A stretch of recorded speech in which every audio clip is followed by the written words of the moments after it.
Hello everyone, मैं doctor Swati Sharma English सूत्रा में आप सभी का स्वागत करती हूँ। कैसे हैं आप सभी। और मैं आज आप लोगों के लिए, कल मैंने इंडियन राइटर्स कराए थे कुछ आप लोगों को शॉर्ट में, आज मैं आप लोगों को कुछ रोमांटिक राइटर्स जो है वो करवा रही हूँ। और इसी तरीके से राइटर्स जो हैं वो कवर किए जा सकते हैं। जितने ज़्यादा से ज़्यादा क्वेश्चंस के माध्यम से आप लोग करते हैं उतना ही आपके लिए हेल्पफुल होगा। तो रोमांटिक एज, जो कि आप जानते हैं, with the publication of lyrical ballad 1798 से क्वीन एलिजाबेथ के क्वीन विक्टोरिया के गद्दी पर आने तक 1837 तक जो है वो मानी जाती है। तो मैं रोमांटिक एज के कुछ राइटर्स को आपको बता रही हूँ। सबसे पहले जो मैंने आपको पीछे क्वेश्चंस दिख रहे होंगे, वो राइटर्स ऑफ रोमांटिक एज, तो मैं कुछ क्वेश्चंस के माध्यम से आप लोगों को समझा रही हूँ। देखिए, ये जो क्वेश्चंस आप देख रहे हैं, पहला है Shelley was called mad Shelley at whose grave bears an inscription Corcordium. Shelley's death was caused by we look before and after and pine for what is not. The Cenci is dedicated to. तो आज पहले हम सबसे पहले जो romantic poet की बात कर रहे हैं, रोमांटिक राइटर की, वो है P B. Shelley. P.B. Shelley, the one who believed in the philosophy of free love. शेले जिनकी ज़िंदगी का जो सफ़र था वो बहुत ही कम था, 29 ईयर्स, नियर अबाउट 30। और शेले जो है, he was very much influenced. Shelley बहुत ज़्यादा प्रभावित थे विलियम गॉडविन की फ़िलासफ़ी से और द पॉलिटिकल जस्टिस नाम की बुक से। और शेले ने सबसे पहले जो शादी करी थी वो हैरियट वेस्टब्रुक से करी थी, जो कि उनके स्टेटस से काफ़ी नीचे थी। और उसके बाद वो गॉडविन की बेटी मैरी गॉडविन से उसने शादी करी थी, मैरी शेले से। और शेले ने अपनी ज़िंदगी में बहुत कम सालों में ही उसने काफ़ी कुछ जो है वो लिखा। वो शेले जो जाना जाता है वो है यंगर रोमांटिक्स। यंगर रोमांटिक्स में जाना जाता है। रोमांटिक एज के जो पोएट्स थे उन्हें दो पार्ट्स में बांट दिया गया था, Elder Romantics and younger Romantics. तो मैंने यंगर रोमांटिक्स ले लिए हैं पहले, शेले। और शेले जो है उसको आप ये पहले देखिए, शेले को बहुत बुली किया जाता था और शेले को बहुत तेज गुस्सा आता था और शेले को मैड शेले कहा जाता था। तो शेले को मैड शेले कहा जाता था ईटन में। ईटन में शेले को मैड शेले कहा जाता था। शेले ने जब ऑक्सफोर्ड में एडमिशन लिया तो उसको एक्सपेल कर दिया गया नेसेसिटी ऑफ एथीज्म लिखने के लिए। द नेसेसिटी ऑफ एथीज्म जब शेले ने लिखा तो उसके लिए उसे एक्सपेल कर दिया गया यूनिवर्सिटी से। Whose grave bears an inscription Corcordium. तो ये शेले के बारे में ही बात की जा रही है। शेले की ग्रेव पर ये लिखा हुआ है कॉर्कॉर्डियम। कॉर्कॉर्डियम का मतलब होता है, cor cordium means hearts of heart. Heart of hearts, heart of hearts, दिलों का दिल। हार्ट ऑफ हार्ट्स जो है कॉर्कॉर्डियम का मीनिंग है। शेले की मृत्यु कैसे हुई? शेले की मृत्यु हुई डूबने से, बाय ड्राउनिंग। डॉन जॉन नाम की जो नाव थी उसमें जा रहा था और उसकी मृत्यु हुई शेले की डूबने से। शेले की मृत्यु हुई है डूबने से, by drowning. We look before and after and pine for what is not. हम जो है फ्यूचर में देखते हैं, पास्ट में देखते हैं और हम उस चीज के लिए तड़पते हैं जो हमारे पास नहीं है। ये लाइन किस में से ली गई है? तो ये शेले की बहुत ही ब्यूटीफुल लाइंस हैं जो कि उसकी पोएम में से ली गई है।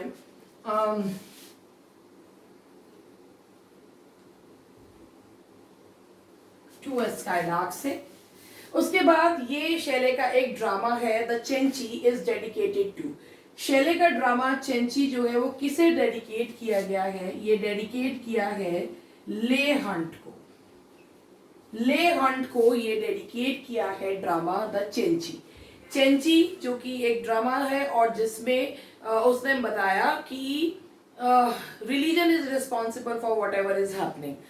तो ये इसमें इसने डेडिकेट करा है ले हंट को। तो मैंने ये शेले के बारे में भी अभी और चीज बताती हूँ आप लोगों को।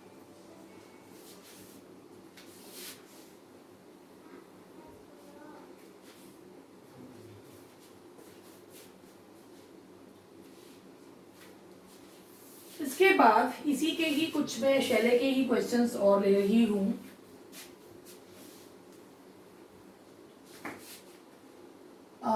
If winter comes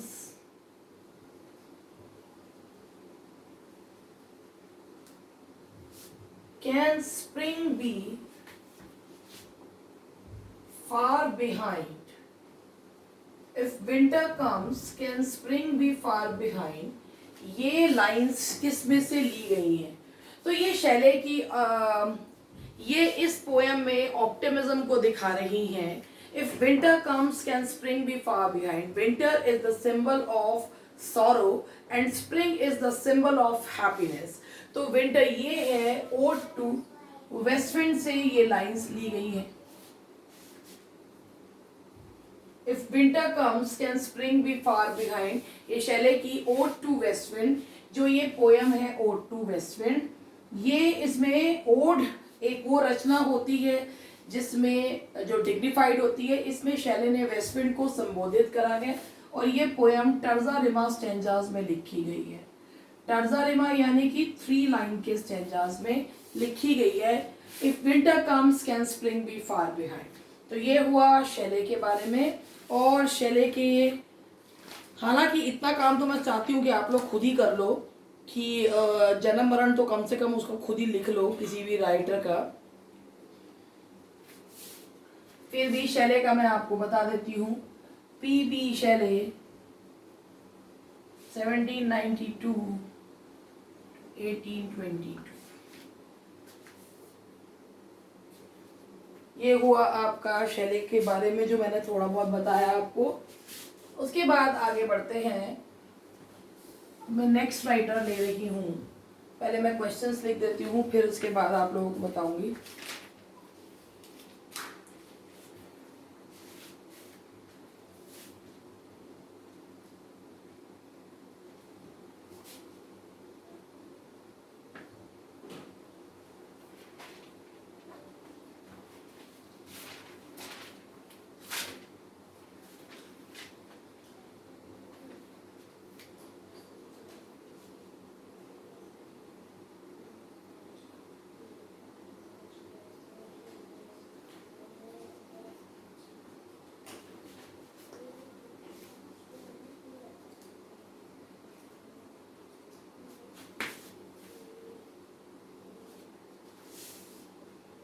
One day I woke up and found myself famous. Who said these lines?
देखिए,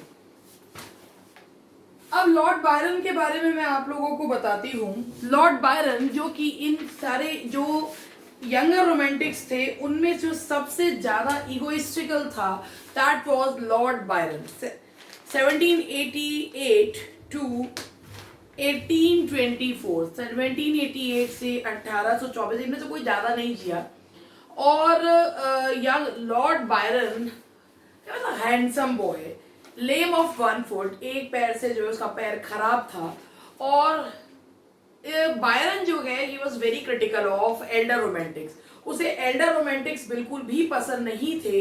बायरन ने अपनी किताब the English bards and Scotch reviewers या स्कॉटिश रिव्यूअर्स में ये लिखा है कि उसने वर्ड्सवर्थ और कॉलरिज को बिल्कुल जो है उसके हिसाब से वो कोई वर्ड्सवर्थ बहुत सिंपल था और कॉलरिज जो है वो बहुत ब्लैंड था, उसने उनको क्रिटिसाइज करा है the English bards and Scottish reviewers या स्कॉच रिव्यूअर्स पे Scottish reviewers.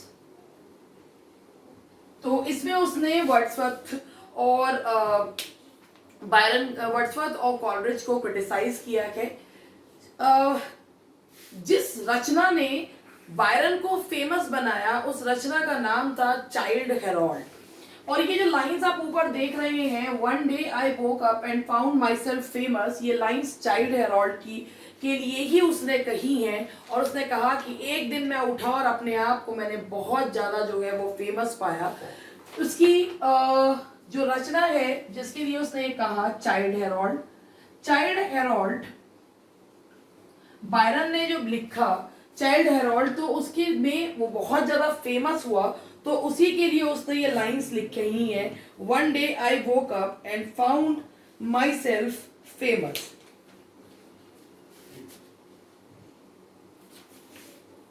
And the next one is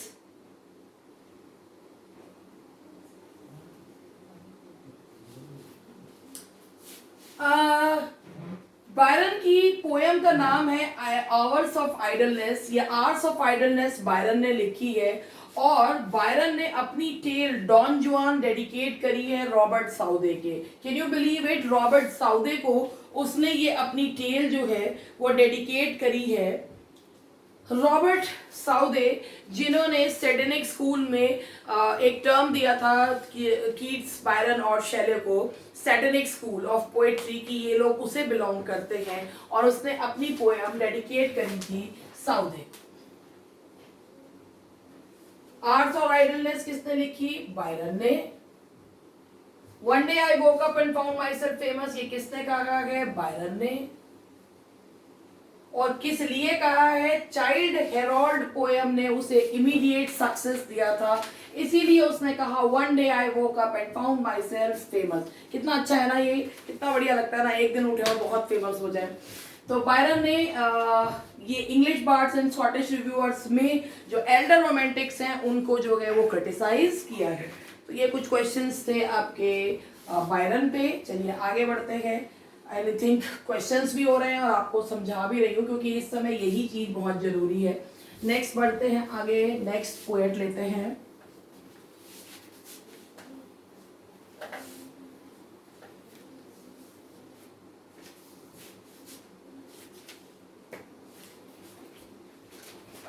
poet नहीं है, अब देखिए राइटर ले रही हूं।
देखिए, अब जो हमारा जो नेक्स्ट राइटर मैं इस समय ले रही हूँ वो नेक्स्ट राइटर है Charles Lamb. Charles Lamb 1775 to 1834। Charles Lamb, Charles Lamb को कहा जाता है prince among English essays. Charles Lamb father of English essay Bacon, prince of English essay Charles Lamb. Charles Lamb के एसेज के बारे में कहा जाता था कि मिक्स हैं, कि पैथोस एंड ह्यूमर जो है वो मिक्स होता है उसके एसेज में। चार्ल्स लैम ने अपने एसेज जो लिखने शुरू करे वो पेन नेम से लिखे, इलिया। इलिया नाम से उसके एसेज जो है वो पेन नेम यूज करता था, इलिया। इलिया एक क्लर्क था जो उसके साथ उसके ऑफिस में काम किया करता था। इलिया नाम पेन नेम यूज करा है चार्ल्स लैम ने। किसने चार्ल्स लैम को जेंटल हार्टेड चार्ल्स कहा? तो कॉलरिज ने कहा। Coleridge was his senior, Coleridge उसके साथ का सीनियर था और कॉलरिज ने ही उसे कहा who called Lamb gentle hearted Charles. तो ये कॉलरिज ने कहा है, कॉलरिज ने कहा, ये इसका आंसर है। प्लीज जरा इसे देख लीजिएगा, कॉलरिज ने ही कहा है उसको ये।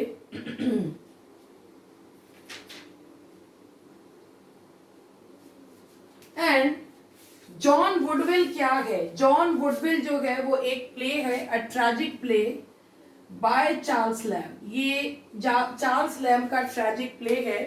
लैम ने अपने करियर की शुरुआत किस रूप में करी थी? एक क्लर्क के रूप में उसने शुरुआत करी थी इंडिया हाउस में। क्लर्क के रूप में शुरुआत जो है वो चार्ल्स लैम ने करी थी। चार्ल्स लैम का जो के परिवार में मेंटल डिजीज जो है वो काफ़ी जो है प्रोमिनेंट थी। उसकी सिस्टर जो है वो भी मेंटल डिजीज से ही पीड़ित थी और इसी मेंटल किसी एक फिट ऑफ एंगर में उसने अपनी माँ को जो है वो स्टैब कर दिया था और उसे मार दिया था। इवन चार्ल्स डिकेंस भी कुछ समय के लिए इस बीमारी से पीड़ित हुआ था जिसके लिए उसे कुछ समय के लिए इलाज करवाना पड़ा था। And he could not get married. उसकी शादी भी इसी वजह से नहीं हो पाई थी क्योंकि उसको अपनी सिस्टर को जो है अपने साथ रखना था और नोबडी वाज रेडी, कि उसकी सिस्टर की और देखभाल करने के लिए रेडी नहीं था। टेल्स फ्रॉम शेक्सपियर जो है चार्ल्स लैम ने और उसकी बहन ने शेक्सपियर के प्लेस को स्टोरीज के माध्यम से जो है वो बताया है और ये भी चार्ल्स लैम का एक काफी इंपॉर्टेंट प्रोज वर्क है।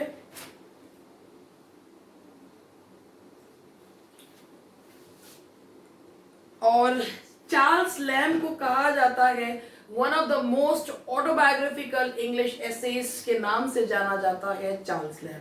तो ये है कुछ राइटर्स जो मैंने आज कवर करे। ये कुछ राइटर्स हैं जो आज मैंने कवर करे। इसी तरीके से कुछ और राइटर्स भी कवर करती रहूंगी और आप लोग जो है इन राइटर्स को, भाई कौन कौन से राइटर्स हैं इनके बारे में शॉर्ट में क्रिस्प पॉइंट्स क्या हो सकते हैं उनको जो है वो आप लोग भी तैयार करिए, क्योंकि ये जो समय है इसमें जितने आप राइटर्स को पॉइंट्स को जो है वो डिस्कस करें वो ज़्यादा बेहतर है एज कम्पेयर टू उनके एक एक वर्क। और एक वर्क देखिए जो इम्पोर्टेंट वर्क है उनको, और इस तरीके से आपको जो है हेल्प मिलेगी राइटर्स को तैयार करने में। थैंक यू वेरी मच, मिलते हैं।